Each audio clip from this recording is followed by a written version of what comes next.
Good. Tim, you have a question? I don't have, oh, his name is Michael Dago.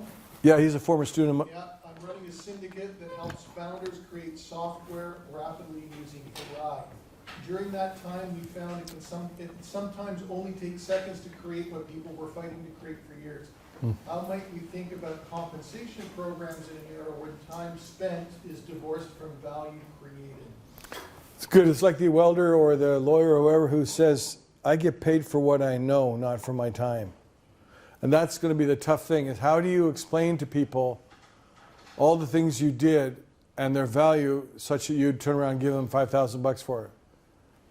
It's going to be very, very difficult because people seem to think that if you do something for me and it takes 5 minutes, then I really shouldn't have to pay you very much because it only took 5 minutes.